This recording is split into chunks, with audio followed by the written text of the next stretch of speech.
नमस्ते। Natures gift YouTube channel में आप सभी का स्वागत है। मैं हूं इंदु। मेरी तरफ से आप सभी को दीपावली की बहुत बहुत शुभकामनाएं। लक्ष्मी माँ और गणेश जी की कृपा से आपका ये नया साल मंगलमय और सुखद हो, ऐसी मेरी मनोकामनाएं हैं। आज 2-4 दिनों से मैं वीडियो अपलोड नहीं कर पाई हूँ, क्योंकि मैं जब भी वीडियो बनाने बैठती हूँ मेरी आवाज़ से ज़्यादा फटाखड़ी की आवाज़ आती है, तो मुझे वीडियो कैंसिल करना पड़ता है और मैं अपलोड नहीं कर पाती हूँ। इसके लिए मैं अपने सभी व्यूवर्स और सब्सक्राइबर से क्षमा चाहती हूँ। इस समय भी फटाखड़ियाँ फूट रही हैं, लेकिन उन दिनों की अपेक्षा आज थोड़ा सा कम है।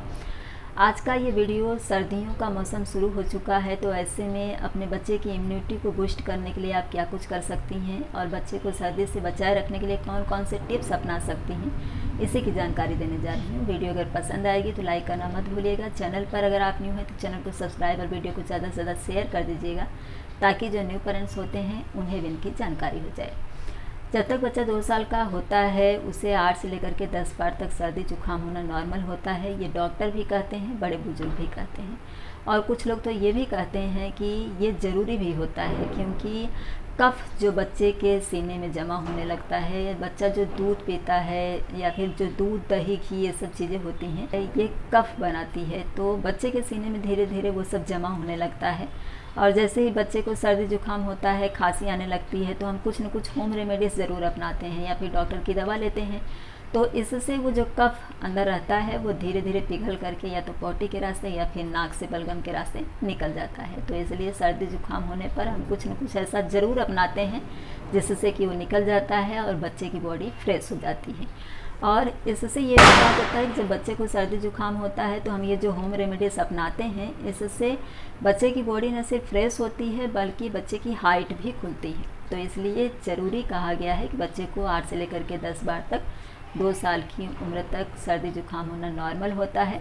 वैसे छोटे बच्चे, नवजात शिशु और बड़े को, हर किसी को सर्दी जुकाम मौसम परिवर्तन होता ही है, और सर्दियों के मौसम में ज़्यादा होता है। तो इसलिए अगर आपके बच्चे को सर्दी जुकाम है तो फुल टेंशन लेने के बजाय सिर्फ होम रेमेडीज़ को अपनाइए और कुछ सावधानियाँ ज़रूर बरत दीजिए। अब सावधानियों के विषय में देख लेते हैं।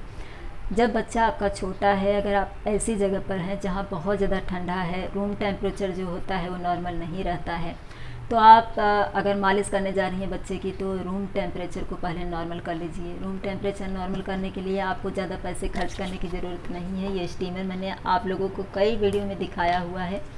इससे आप बच्चे को, अगर सर्दी जुकाम है, उसके गले से आवाज़ आ रही है, कफ जम गया है, गर गर की आवाज़ आती है, तो इसका स्विच बोर्ड में आप प्लग लगा दीजिए, इसे चालू कर दीजिए। इसके अंदर पानी भर करके इस तरह से ये खुलता है, इसमें पूरा पानी भर करके आप एक टेबल पर रख दीजिए। इसका वायर भी काफ़ी बड़ा है, आप देख रही हैं। तो इसे जब आप चालू कर देती हैं तो 10-15 मिनट के अंदर जिस रूम के अंदर आप इसे चालू करके बंद कर देती हैं रूम, तो वो रूम जो होता है वो, वहाँ का जो टेम्परेचर होता है वो नॉर्मल हो जाता है, यानी ज़्यादा ठंडा नहीं रहता है। और जब रात में बच्चा सोता है या फिर जब भी आप सुला रही हैं, बच्चे के गले में से आवाज़ आ रही है, आपको ऐसा लग रहा है कि बहुत ज़्यादा कफ है, तो इसे चालू करके रख दीजिए। बच्चा जब सांस लेगा तो उसके सांस के ज़रिए गर्म हवा जाएगी। चाहिए तो इसमें आप जो विक्स लिक्विड आता है, एक मेडिकल पर से आपको मिलेगा, नहीं तो फिर आप डॉक्टर से लिखवा करके ले लीजिए। उसका बड़े लोगों को स्टीम लेने के लिए कहते हैं।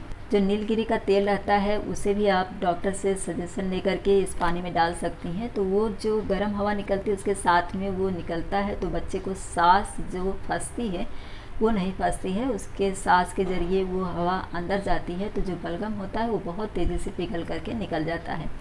तो ये स्टीमर आपको न सिर्फ बच्चे को स्टीम देने के लिए काम देता है, बल्कि आपको रूम के टेम्परेचर को नॉर्मल करने के लिए भी काम देता है। और जब आप बाहर से काम करके आती हैं, बच्चे को उठाने जा रही हैं, बहुत ज़्यादा ठंड है जहाँ आप हैं, आपका हाथ ठंडा रहता है, तो हाथ ठंडा रख करके आप बच्चे को कभी मत छूइए। जो छोटा बच्चा रहता है, नवजात शिशु, तो आप इस तरह से इसे जब चालू रखेंगी तो अपने हाथ को भी सेक करके अपना हाथ जो है उसे ठंडे से गर्म कर सकती हैं, नॉर्मल कर सकती हैं। और जब आप मालिश करने जा रही हैं उस समय भी आप इसे रूम में चालू करके वहाँ का जो तापमान होता है उसे नॉर्मल कर लीजिए। उसके बाद में बच्चे के कपड़े उतारिए ताकि बच्चे को ज़्यादा ठंडा न लगने पाए। लेकिन इससे बेहतर होता है अगर आपके घर में धूप आ रही हो तो धूप में बच्चे की मालिश करिए। इससे बच्चे को जो ये विटामिन डी की रिक्वायरमेंट होती है वो भी पूरी होती है और बच्चे को ठंडा भी नहीं लगता है। तो अगर धूप आ रही है तो आप धूप में मालिश करिए, नहीं तो फिर आप इस स्टीमर को बच्चे के कमरे में चालू करके और वहाँ पर आप मालिश करिए। अपने हाथों को भी गर्म कर लीजिए। इसके अलावा जिस तेल का आप इस्तेमाल कर रही हैं उसे भी गर्म करके फिर उसे रखिए और उसको हल्का गुनगुना होने पर ही बच्चे की मालिश करिए। एकदम ठंडे तेल से बच्चे की मालिश ठंडी के मौसम में नहीं करना चाहिए। और जब आप बच्चे को मालिश करने के बाद में नहलाने लेकर के जाने वाली हैं तो आप पहले से ही गीज़र चालू करके रखिए। अगर आप गीज़र रखती हैं तो, नहीं तो फिर आप टोप में पानी रख दीजिए गर्म होने के लिए। उसके बाद में आप मालिश करने बैठिए। हल्का एकदम से स्लो करके रखेंगी तो जब तक आप मालिश करेंगी तब तक आपके बच्चे का पानी जो है वो गर्म हो गया रहेगा, ताकि आपको ज़्यादा समय न लगे। यानी कि मालिश करने के बाद आपको ज़्यादा समय लग रहा है, इतनी देर बच्चा खुला बॉडी रहेगा, ऐसा न होने पाए। यानी कि आप मालिश करने के साथ साथ बच्चे के पानी को भी, नहलाने के पानी को तैयार रखिए। और मालिश के बाद में 2-4 मिनट का गैप आप देती हैं ताकि बच्चे की बॉडी पर आपने जो तेल मालिश किया है वो अच्छी तरह से ऑब्जर्व हो सके उसकी स्किन में, उसकी जो मसल्स हैं, उसके जो बोन्स हैं उसमें। तो आप उतने टाइम के लिए जब तक आप बच्चे को छोड़ती हैं, बच्चे का पूरा सामान जो नहलाने का है वो तैयार कर लीजिए। यानी उसके साबुन, उसका जो ऑयल वगैरह आप इस्तेमाल करेंगी या उसके जो कपड़े आप इस्तेमाल करेंगी, उसका टॉवेल, सब कुछ रेडी रखिए ताकि आप बच्चे को मालिश के बाद में जब नहलाने लेके जाएं वहाँ पर भी जो बाथरूम का टेम्परेचर है वो नॉर्मल होना चाहिए। तो अगर आपने टोप से पानी गर्म किया है तो वहाँ पर भी इसे आप लगा सकती हैं, अगर बाथरूम में ऐसा स्विच बोर्ड है तो। अच्छा, तो ये तो हो गया नहलाने और मालिश के ऊपर। और तेल आपको कोशिश करिए कि जो ऑलिव ऑयल होता है उसे इस्तेमाल करिए, नहीं तो बादाम का तेल, डाबर लाल तेल, ये सब तेल इस्तेमाल करिए। जो नारियल तेल होता है वो थोड़ी ठंडी तासीर का होता है, लेकिन अगर आप उसमें लहसुन, मेथी और अजवाइन को मिक्स करके गरम करके छान करके रख लेती हैं और जब भी आपको मालिश करना है उसे आप हल्का गुनगुना करके मालिश करती हैं तो इससे कोई नुकसान नहीं होता है। ये फ़ायदेमंद रहता है बच्चे के लिए, गर्म तासीर का हो जाता है ये। और लहसुन, मेथी और जो अजवाइन होता है इसे आप मस्टर्ड ऑयल में भी गरम करके अच्छी तरह से उसका लाल होने तक गरम कर लीजिए, फिर उसे छान करके रख लीजिए। तो ये भी मालिश के लिए बहुत अच्छा रहेगा। कभी भी आप उससे मालिश करिए, और नहीं तो फिर जब बच्चे को सर्दी जुकाम है तब आप उससे मालिश करिए। और नहलाने के बाद में आप कोशिश करिए कि बच्चे को फटाफट सुखा दीजिए। बच्चे के जो बाल हैं उसे रोज़ न धोएं, क्योंकि बच्चे के बाल पूरी तरह से सूख नहीं पाते हैं। हम कितना भी अच्छी तरह से टॉवल घिसते हैं फिर भी अंदर अंदर वो थोड़े बहुत गीले ज़रूर आ जाते हैं, जबकि उसका जो पूरा शरीर है वो हम अच्छी तरह से सुखाने में कामयाब हो जाते हैं। तो कोशिश करिए कि आप बाल या तो अल्टरनेट डेज पर धोएं, नहीं तो फिर 3-4 दिन के बाद धोएं, नहीं तो सप्ताह में 1 दिन ही धोएं तो ज़्यादा अच्छा लगेगा। अगर बच्चा छोटा है तो, अगर बच्चा 1 साल से बड़ा है तो आप रोज़ उसे धो सकती हैं। तो ये तो हो गई कुछ सावधानियाँ। धूप आप बच्चे को ज़रूर दिखाएं। अगर धूप बाहर है और आपको घर के बाहर जाना पड़ता है तो बच्चे को फुल कपड़ा पहना करके लेके जाइए, यानी कि बच्चे का कान भी अच्छी तरह से ढका रहे, कान पट्टी लगा लीजिए, नहीं तो कैप पहना लीजिए। और बच्चे को अगर हो सके तो डबल लेयर के कपड़े पहना लीजिए, अंदर एक टी शर्ट पहना दीजिए, ऊपर से स्वेटर या फिर जैकेट पहना दीजिए, मोजे पहना दीजिए, ताकि बच्चे को बिल्कुल भी जो बाहर की ठंडी हवा रहती है वो न छूने पाए। तो ये सब कुछ सावधानियाँ आप ज़रूर कर लीजिए। अब बात कर लेते हैं बच्चे की इम्यूनिटी को बूस्ट करने के लिए आप क्या कुछ कर सकते हैं। अगर आपका बच्चा 6 मंथ से छोटा है और सिर्फ आपका ब्रेस्ट मिल्क लेता है तो आप बच्चे को बार बार ब्रेस्ट फीडिंग ज़रूर करवाएं और खुद आप एकदम हेल्दी डाइट लीजिए। जैसे कि जो ड्राई फ्रूट होता है ये लीजिए, जो संतरा, पालक ये सब होता है ये लीजिए। अगर आप चिकन वगैरह खाती हैं तो चिकन लीजिए, अंडे लीजिए, ये सब काफ़ी अच्छा रहता है। इसके अलावा लहसुन, अदरक और जो सौंठ होती है ये सब चीज़ें अपने खाने में ज़रूर शामिल करिए। हनी होता है, हींग होता है, ये सब गर्म खाने की चीज़ें होती हैं, तो इन्हें अगर आप अपने डाइट में शामिल करती हैं, खासतौर से ड्राई फ्रूट जो होता है ये सब आप ज़रूर लीजिए। तो इससे जो आपके दूध की क्वालिटी है वो भी गर्म तासीर की ही हो जाती है, क्योंकि जो कुछ आप खाएंगी वही बच्चे को दूध के रूप में मिलेगा, वही बच्चे का भोजन होगा। अब अगर बच्चा थोड़ा बड़ा है, 1 साल से बड़ा है, तो आप उसे दूध वगैरह अगर बाहर का देती हैं तो उसके दूध में आप जो कच्ची हल्दी रहती है वो थोड़ा सा पीस करके डाल दीजिए और जो काली मिर्च होती है उसे भी दो काली मिर्च आप डाल सकती हैं। इससे ज़्यादा डालेंगी तो बच्चे को उसका टेस्ट जो है वो तीखा लगेगा।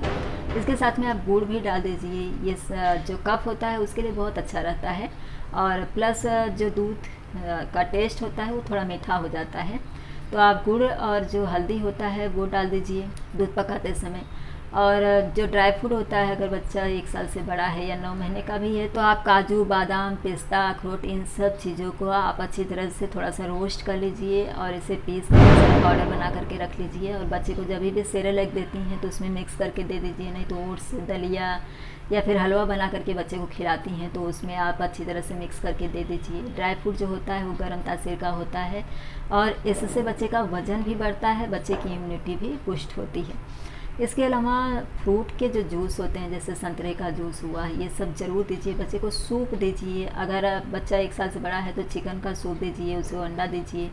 और अगर बच्चा नहीं चिकन लेता है तो उसे वेजिटेबल का जो सूप होता है वो दीजिए, जैसे गाजर हुआ, पालक हुआ, इन सब चीज़ों का सूप दीजिए उसे। अगर बच्चे को रात में सोते समय आपको ऐसा लग रहा है कि उसे तकलीफ़ है, तो जैसा कि मैंने बताया कि जो स्टीमर है इसे चालू करके रखिए।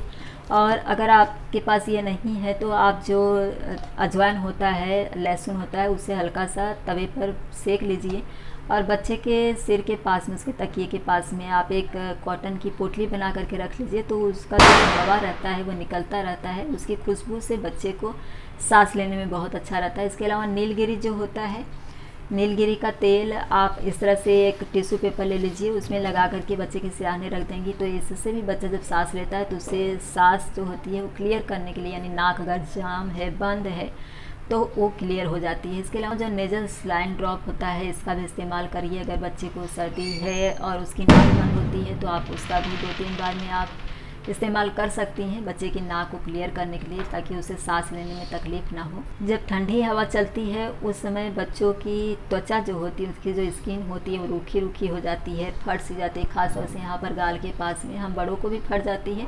तो इसके लिए आप जो घर का बटर होता है, जब आप मलाई रख करके उसको निकालती हैं, मैंने 1-2 वीडियो में अपने बताया किस तरह से निकालना है, तो वो जो बटर आता है वो सबसे अच्छा रहता है घरेलू उपाय। उसे आप इस तरह से बच्चे के गाल पर इस तरह से हल्का सा रात में सोते समय ऐसे रब कर देंगी तो उसकी जो स्किन होती है वो एकदम से सॉफ्ट रहती है। बहुत अच्छा ये लोशन रहता है। नहीं तो फिर आप मार्केट से भी परचेज सोया बटर जो क्रीम होता है उसका इस्तेमाल कर सकती हैं, ये भी बहुत अच्छा रहता है लोशन, बच्चे की स्किन को एकदम से सॉफ्ट बनाए रखने के लिए। अगर बच्चा 1 साल से बड़ा है तो उसे आप हनी भी दे सकती हैं। हनी में अगर आप चाहें तो सोंठ, ज़रा सा 1 चुटकी भर पाउडर आप सोंठ का बना करके उसमें मिक्स करके दे देंगे तो ये बहुत अच्छा रहता है उसके कफ को मेल्ट करने के लिए, तो ये आप दे सकती हैं। लेकिन अगर बच्चा 1 साल से बड़ा है तो ही आप उसे शहद और जो सोंठ होता है वो दीजिए। जब भी आप मालिश करती हैं तो आप एक बात ज़रूर ध्यान रखिए कि बच्चे को एकदम से गर्म कमरे में से एकदम से हवादार कमरे में लेकर के ना आए। अगर पंखे वगैरह चालू हैं तो आप उन्हें बंद कर दीजिए। कोशिश करिए कि बच्चे को हमेशा नॉर्मल टेम्परेचर में ही रखिए। ऐसा नहीं कि एक जगह एकदम से गर्म है और फिर आप उसे ठंडे जगह पर लेकर के आएंगे तो इससे उसे शीत गर्म की समस्या हो सकती है। और जब भी आप नहलाने ले जाती हैं तो एकदम से गर्म पानी से नहीं नहलाना चाहिए। बहुत लोग ऐसा सोचते हैं कि एकदम से गर्म पानी से नहलाएं, लेकिन इससे बच्चे की जो त्वचा होती है वो ख़राब हो जाती है। तो आप हल्के गुनगुने पानी से नहलाइए, यानी बच्चे को ठंडा भी नहीं लगना चाहिए, बच्चे को बहुत ज़्यादा गर्म भी नहीं लगना चाहिए। बच्चे को जब भी बाहर लेकर के जाएँ तो उसे फुल कपड़े ज़रूर पहनाएं, यानी कि उसे कान और उसका जो पूरा शरीर है वो ढका हुआ होना चाहिए। डबल लेयर का कपड़ा रहे तो ज़्यादा बेहतर होता है। उसके पैरों में मोजे पहनाना बिल्कुल ना भूलें। आई होप कि बच्चे की इम्यूनिटी को बूस्ट करने के लिए और बच्चे को सर्दी से बचाए रखने के लिए मैंने जो कुछ टिप्स बताए हैं ये आपके लिए ज़रूर हेल्पफुल होगा। वीडियो अगर पसंद आए होगी तो लाइक कर दीजिएगा, चैनल को सब्सक्राइब और वीडियो को शेयर ज़रूर कर दीजिएगा ताकि न्यू पेरेंट्स की हेल्प हो जाए। इसी तरह के एक नए टॉपिक के साथ अगले वीडियो में फिर से मिलेंगे। वीडियो देखने के लिए आप सभी का धन्यवाद।